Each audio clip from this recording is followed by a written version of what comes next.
Dobar dan means good day. TalkCast PDX, you can find us on the web, talkcastpdx.com. It's Tuesday, September 13th, 2021. Name of the show is the Bogdanich Perspective.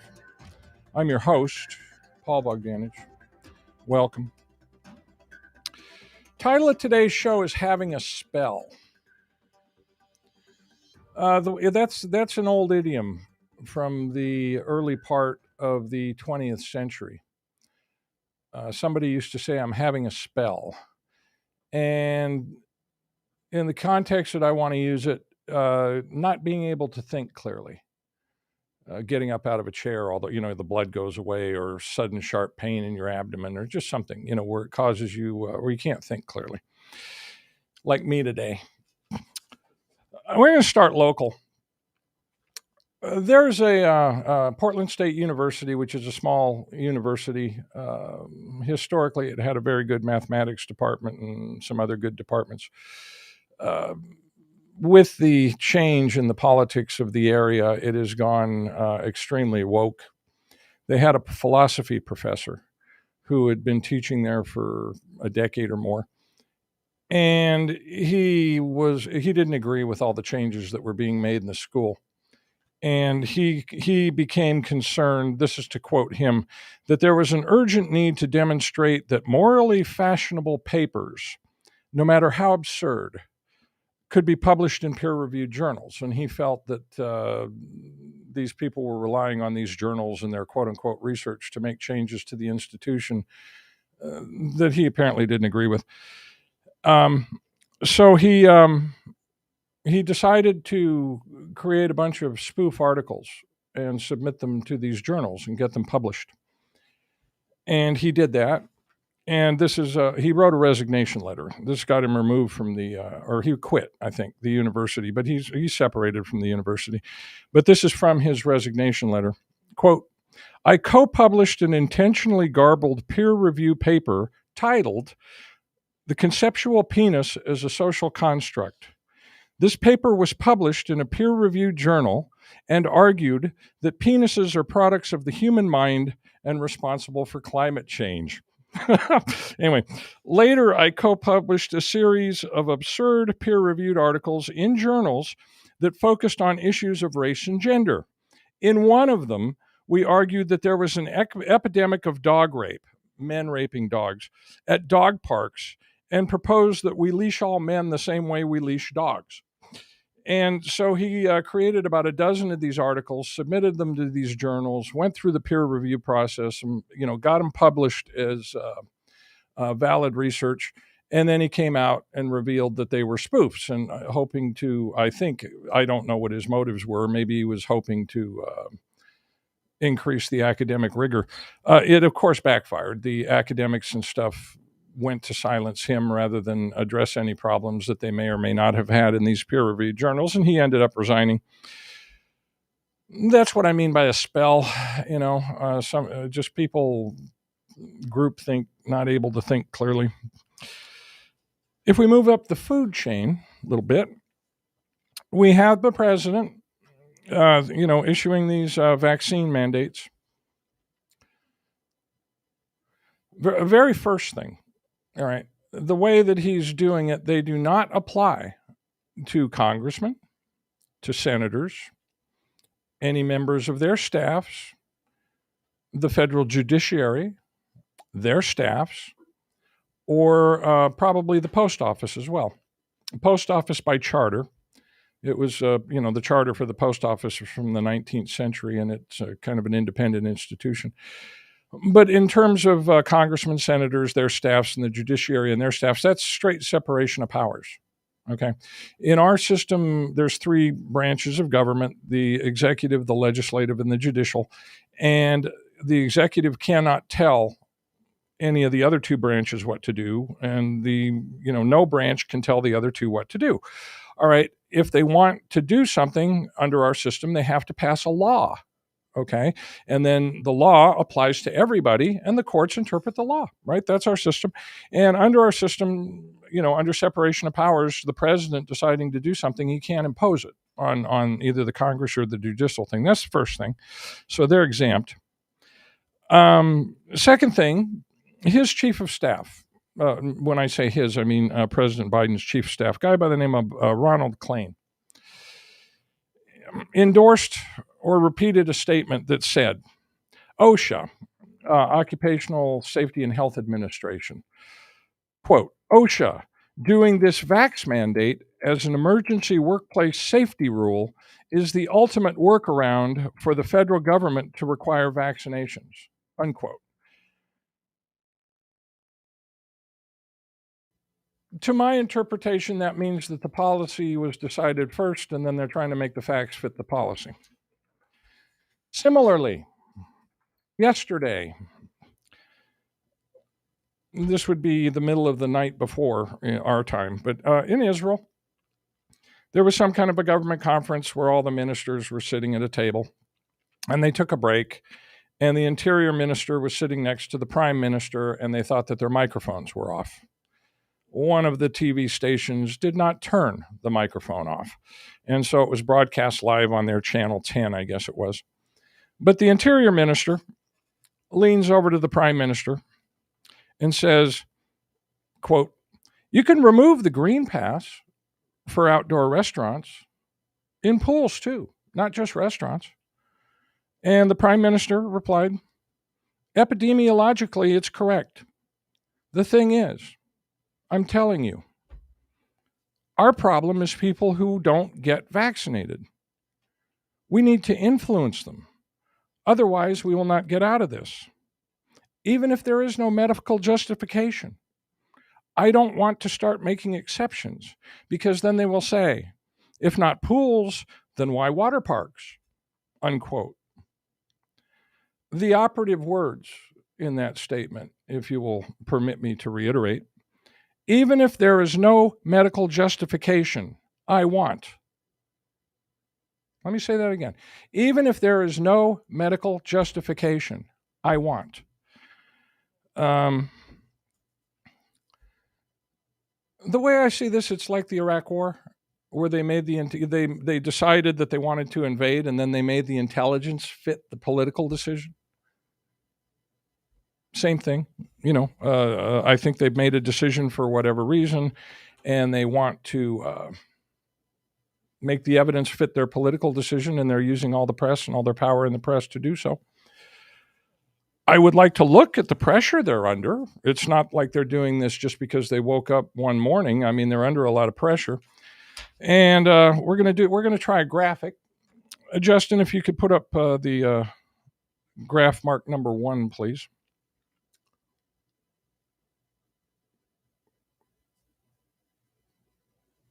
I'm waiting for it to come up on my screen here so I can make sure it's the right one. There it is. Okay. This is just a graph of COVID deaths per week. As you can see in the title, it was updated this morning. I forgot to change. It was updated the 13th, I guess. It was updated this morning, so that's the 13th. I don't know how I got the 14th in there. Anyway, the graph, the black line is the number of deaths from COVID per week. Okay. I use deaths because cases are subject to manipulation and unreliable. There's articles in the paper today just about a peer-reviewed study that says that the cases are over-reported, under-reported. But these are deaths. And this is the deaths compiled and verified by the CDC. And these numbers lag by a week, 4 weeks or so, a month, excuse me. And they don't become final. In other words, that some states report later than others, and so on. So the last data that we have, where the black line ends there, that's August 21st. Okay, but looking at the whole graph, the black line is the number of deaths, COVID cases. The green line is the number of excess deaths, people that died during the week that you wouldn't have expected under normal circumstances pre-COVID, okay? And you can see they closely mirror each other. And then the blue line is vaccination uptake, and that is the percentage of the population that has been vaccinated for people over 20 years old. Okay, so if you're over 20, what percent of the population has been vaccinated? And as you can see, that number rose very quickly. Okay, if we just look at this graph from left to right, and the left margin over there is February of 2020, you can see that the first wave started in the end of February of 2020. It peaked on April 18th, 2020, at about 2,500 deaths a day. All right, 2,500 deaths a day, which is whatever that is, 17,000 a week. All right, and then it fell. And it hit a baseline number, which happens to be just about the rate of unintentional injury, people that die from accidents every week. And that number is about 550 a day. Okay, so it comes down and it hits that background level of 550 a day. And then in between June 27th, it had a small spike. The top of the small spike is on August 1st. And then by September 26th, it was down again. During that spike, 1,200 people were dying a day. And then, as you can see, from, call it the second week in October, not October, yes, the second week in October, all the way up through the end of December there is the main spike. Okay, and that was at the peak of that spike, which is on the 9th of December, I guess. No, it was on January 9th, 2021 is the peak. 3,700 people were dying a day. All these three spikes so far are either alpha variant, which is the original Wuhan strain, or beta variant, or a combination thereof. Okay. And then that epidemic, that wave died down. And by April 3rd, 2021, it was back at that background level. Okay. Then you can see it kind of crawled along the bottom for a month and then started to go down below that background level. And that's the result of the vaccine uptake. All right. The vaccine uptake drove it, from that 550 a day background level. And it started decreasing just every week, very steadily. And it hit the bottom there on July 3rd, 2021. And your vaccination uptake at that point was 65% or 63% of all adults over 20 years old. But as you can see, in between then and now, that last week, the end of the black line is August 21st. The week ended August 21st. It's gone from went from a low on July 3rd of 208 people a day, and then where it is for August 21st is 1,500 a day. And that's the political pressure. Nobody knows how high that's going to go. If you look at the spacing in between the dots, it is not as severe. There's not as many new deaths. And this is deaths, mind you, not cases. This is deaths. All right. It's not climbing as quickly, but it's climbing, it's above that little interim peak from last summer. And we'll see where it goes. And that's the pressure they're under. If you can pull that slide down, please. I'd like to mention a couple other facts. Study out for boys less than 19 years of age. I won't call them men, but, for boys under 19 years of age. The risk of hospitalization for vaccine-induced myo or pericarditis is 6.1 times the risk of hospitalization for COVID. So if you're a male under 20 years old, the cure is worse than the disease by a factor of 6. All right. If we look at another population, and these are my numbers, just the military is a group of predominantly young men.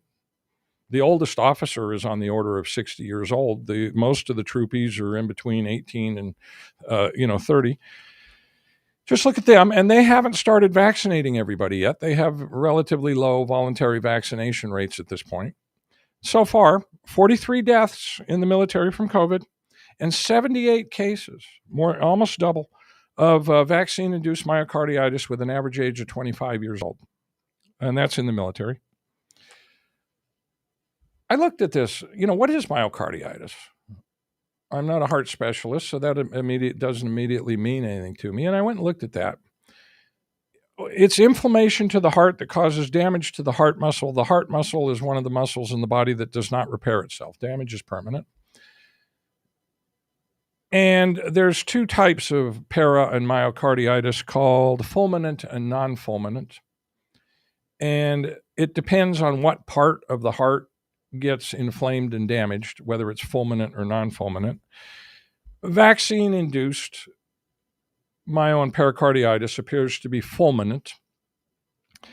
And if you look at the history of naturally occurring, if you will, not vaccine-induced, but otherwise fulminant pericarditis, a high proportion of people die during the initial inflammation. If you can get them over, through the initial inflammation, their 5-year survival rate, the 5-year survival rate for fulminant para and myocarditis is 56%. So even if you get them over, the initial infection, their 5-year survival rate is 56%. Most of them, if they want to live a great deal longer than that, they're indicated for heart transplant. We can't say whether vaccine-induced pericarditis or myocarditis is going to follow the exact same pattern. It's logical that it should, all right, because it represents damage to the heart muscle, and we can scan for how much damage is done to the heart muscle by whatever cause through other means, okay? But you won't have a 5-year survival statistic for vaccine-induced myo or pericarditis for another 5 years. Right. So because your first cases are now, you have to wait, a number of years to see how many people suffer from this. But by all indications, this is very serious. OK, when you hear a news story about some young person that had a heart inflammation and went into hospital and got released from hospital, that's, all well and good. And I'm glad that they got him over the initial inflammation. But if it follows the same statistics as naturally occurring disease, his 5-year rate of survival is 56%, and he's indicated for a heart transplant. All right. It's a very serious adverse events that are worse than the disease itself for males under 20. Okay.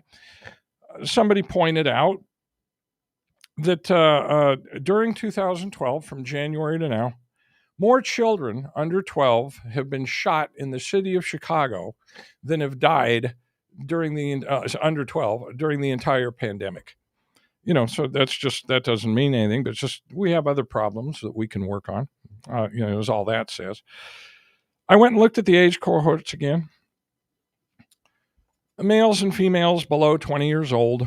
There's over 81 million of them, and they constitute about 25% of the population. The average age of death from COVID in the United States is 78 years old. The risk, principally obesity, age, diabetes, pre-existing heart disease, cancer, those are the people that are dying. Average age of death is 78 years old. If you look at the number of Americans who are above the age of 70, okay, there's 37.8 million of them, and that's about 11.43%. Okay, so less than half of there's twice as many Americans under 20 years old as there are over 70. Okay, a little over twice. I saw a published study about the risks to young getting vaccine, and in one of the comments, this is from a doctor, mind you, one of the comments was, they're not getting vaccinated for themselves, they're getting vaccinated to protect these old people. If you look at the risks to them and the aged, the relative populations, I don't think it makes arithmetic sense if you measure it in quote unquote life years. If you kill somebody that's 20 years old, you've just lost 60 plus life years. If you kill somebody that's 78 years old, you've lost, 8 life years per person. And when you do that math, I know that that's not very humanistic, but that's what the numbers say. And I don't see how you can force these people to take that much of a risk to protect grandpa. And I think we're having a spell. Another one. I think they've made the political decision. and they're doing whatever they can to make the press coverage, the numbers, and their CDC statements and all the rest of it fit the decision, just like they did with all the prior wars, if you were old enough to remember that. This is recurrent, not only in America, but across the entire world. It's not a new problem. In America, we have the Salem witch trials, the Millerite movement of the 1830s, Prohibition, 1930s, McCarthy hearings, 1950s.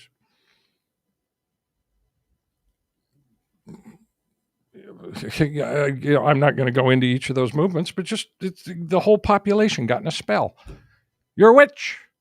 I'm not. You turned me into a newt. Excuse me. And they just, they go crazy. Are you a communist? Have you ever been a communist? Oh, take your job, take your income. We get into these spells. They happen internationally. Okay, you can say, oh, well, that can't be the case. The whole world is doing this. Last time that I'm aware that it happened internationally was what they call the Eugenics Movement. Started immediately after World War I, ended after World War II for very good reason. The Eugenics Movement was that you could use science to improve the character of the population. One of the main areas of study in the eugenics movement in the United States and in the Western world was a whole new science. They had their Dr. Fauci of the day, the guy that was the leader in the science, right? And it was called feeble-mindedness. Okay, the terms that we use today, idiot, imbecile, and moron, are technical terms that were defined by they were scientific terms under the rubric of feeble-mindedness to describe different grades of feeble-mindedness. The word idiot comes from Latin, means dull or slow. The word imbecile comes from Latin, means somebody that needs to lean on something to be able to stand. The word moron was created in the 1920s by the scientists active in this field, okay? And they were actively trying to make the world a better place by improving the characteristics of the population in the world. And they were doing this worldwide. The most extreme example was Nazi Germany, obviously. These other races are inferior. We have to get rid of them. All right. But in the United States, okay, we're not in Nazi Germany yet, but in the United States, okay, in 1927, Carrie Buck, 18-year-old woman from West Virginia. John Bell, commissioner of the health system in West Virginia. John Bell and his staff, best scientists of the day, in the papers, very well-respected men, attended conferences, so on and so forth. Created new words that came into the lexicon, the word moron. We're ordering people to be forcibly sterilized if they could be diagnosed as imbeciles. Carrie Buck was diagnosed as an imbecile.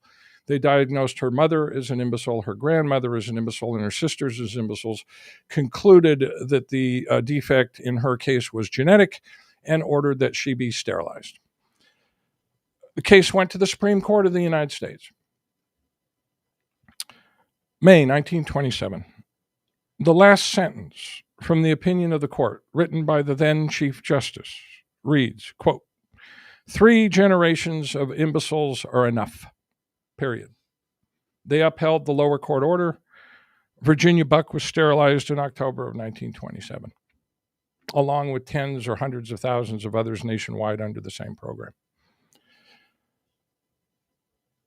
When now President Biden was a senator, he was chairman of the Judiciary Committee for a decade or more.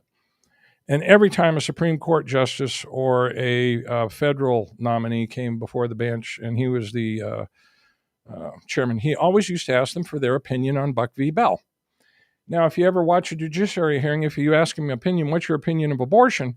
They always say, I can't discuss that because it may come before the court. Okay. But back in the day, President Biden always used to ask about Buck v. Bell. And they always used to answer, because they were of the opinion that this would never, It was a historical decision. The idea of the government, being able to compel somebody based on mental or other defect, would never come before the court again. That's outrageous. That should be the case. And they used to answer the question.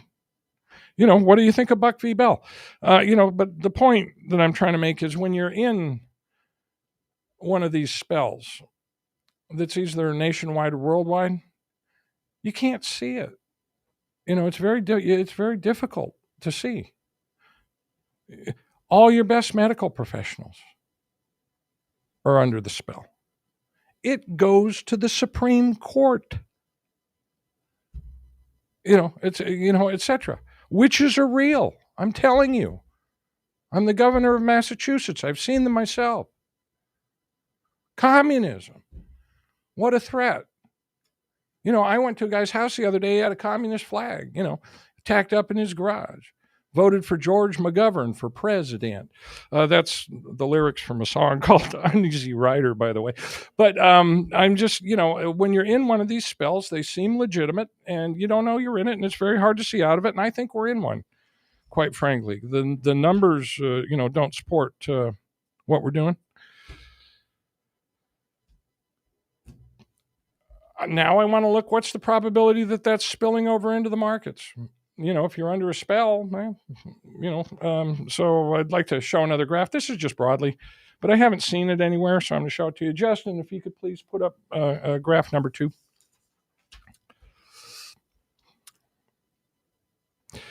I think this must be on your screen by now. There it is. Okay, this is just a graph of the S&P 500. That's the black line. That's the daily close of the S&P 500 from January 1st, 2018 on the extreme left edge, all the way to the end of this year. And you can see the black line stops. This was updated as of yesterday.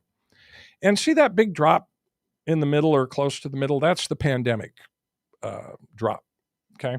That's when the stock market fell 30% in response to the pandemic breaking out in late February through the end of March of 2020.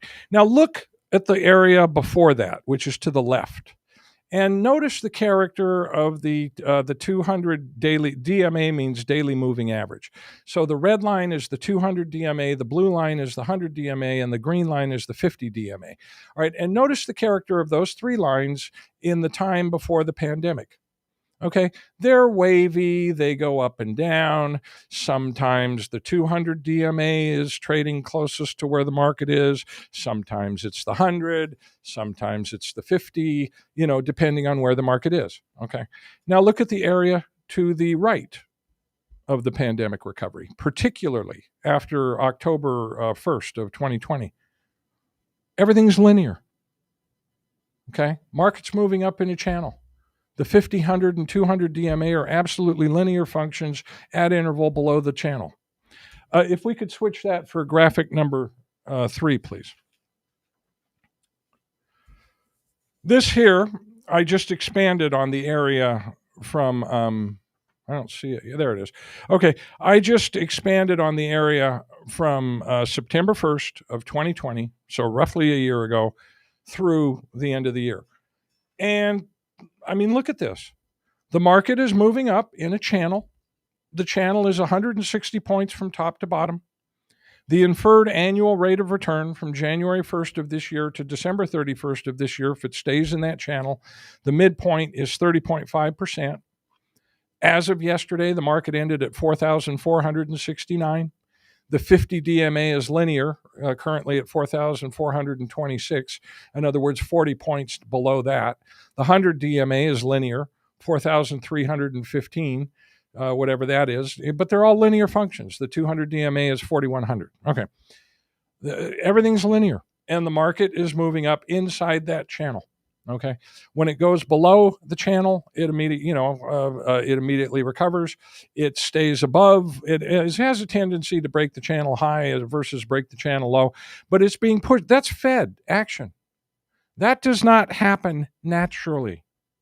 I've been watching this particular metric since 1990.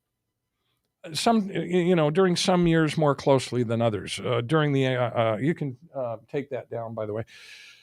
During the dot-com bubble, I may not have watched it every day, but to my knowledge, you can't go back and find another year where that pattern is like that. So this market is being pushed in that upward channel by coordinated central bank action. The only question is, do they continue that through the end of the year? Keep it in the channel? Do they decide to bend the channel slightly lower? Will they allow the market to fall 5%? They may, allow the market to fall 5%. I don't think very much more than that.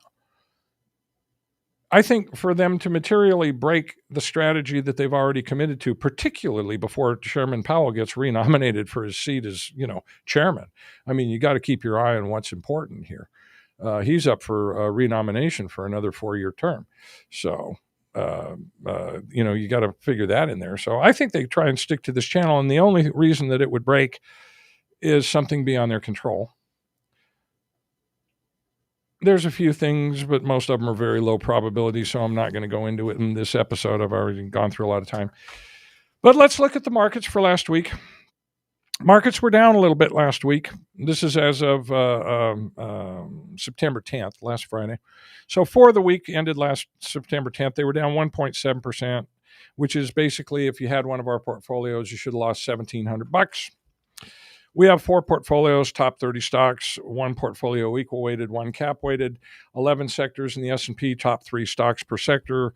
So 33 stocks, and the other 2 portfolios only have 30. And then I have a discretionary portfolio, which currently has 17 stocks in it, I think. I'm going to get called away on 1 stock this Friday, so it's only going to have 16 next week. But you should have lost one of these portfolios if they track the market, should have lost $1,700. The top 30 cap weight lost 1,620 instead of 1,700. So basically, top 30 equal weight lost 1,300. Top 3 every sector lost 1,800. So far they're all in the range. My portfolio, fewer stocks, only lost 1,000, 1,005 to be precise. But my entire portfolio is hedged. And my hedges returned $1,054. So during a down week, I was up $48, but didn't lose anything. If you look at the stocks that did it, when you go to the cap weight, well, there are no winners, by the way, in any of our portfolios here. Yeah, none. A winner would be a stock that contributes more than $100 to the portfolio. In the top 30 cap weight, there are 5 losers, and this is cap weighted, so the larger the company is, the more shares you own.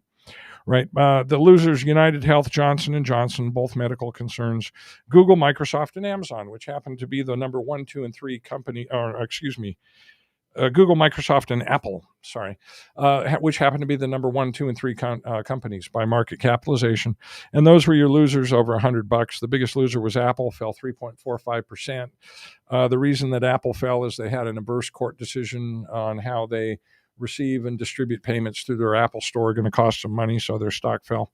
Top 30 equal weight, the stocks that, no winners, the stocks that fell were Apple, and then they were joined by Comcast, which was down on no news that I saw. And again, Johnson & Johnson and United Health, the healthcare and real estate sectors last week were down. If you look at the top 3 by sector, that's top 3 stocks, every sector, including all these other sectors. The losers were American Tower, Apple, United Health, Prologis, Johnson & Johnson, and Crown Castle. Crown Castle, Prologis, and American Tower are all real estate, and there's only 3 real estate companies in this portfolio, and all of them were among the large losers. And then you have Apple and United Health, Johnson & Johnson, which we already mentioned, which are medical concerns, and that's what the principal losers in the market. My portfolio had 17 stocks in it as of last week. Again, it's going to go down to 16 because my hedge on Thermo Fisher, I wrote a call, and it's out of, they're going to take my stock, and I'll make money. I'll tell you the exact results next week, but instead of making 18%, I'll make 12. But in other words, if it fell, I would have returned the money. My stock, what is it? Just 1, 2, 3, 4 stocks up. No stocks up, and 1, 2, 3, 4 down. The losers for me were Philip Morris, Apple, Comcast, and 3M. If you look at the hedges, no stocks up. Largest gainer was $35, which is Thermo Fisher, the stock that's going to get called away from me. But in the losers, 3M lost $197, but the hedges returned $178. Comcast lost $189, hedges returned $132. Apple lost $160, hedges returned $149. Philip Morris should have lost $101, hedges returned $150, and so on. On my hedges, it returned more than they lost marginally, so I made $48. If you look at all 54 stocks in our portfolios, only 3 stocks out of the 54 were up more than 1%. Netflix was up 1.4%, Disney was up 1.8%, and MasterCard, just because they had driven it down too low, was up 2.1%. 10 stocks were up, but up less than 1%, and that's it. 13 stocks out of the 54 were up. 10 stocks were down, but down less than 1%. 12 stocks were down, more than 1%, but less than 2%. 11 stocks were down more than 2%, but less than 3%. 4 stocks were down more than 3%, but less than 4%. And another 4 were down more than 4%. And that would be United Health, Johnson & Johnson, 3M Company, and Crown Castle Incorporated. So health concerns and real estate, and 3M on no news that I saw for reasons. And I'm over time, so I'm going to stop there. Thank you for listening. It's Tuesday. This has been the Bogdanich Perspective, episode 47, I think, for September 13th, 2018. Join us again next Tuesday, TalkCast PDX, on the web at TalkCast PDX. If you have any questions, comments, or want me to treat a certain topic, send it to me. Email Paul at StockBettor. That's Paul at StockBettor, stock BETTOR.com. And Dobijania, which means goodbye.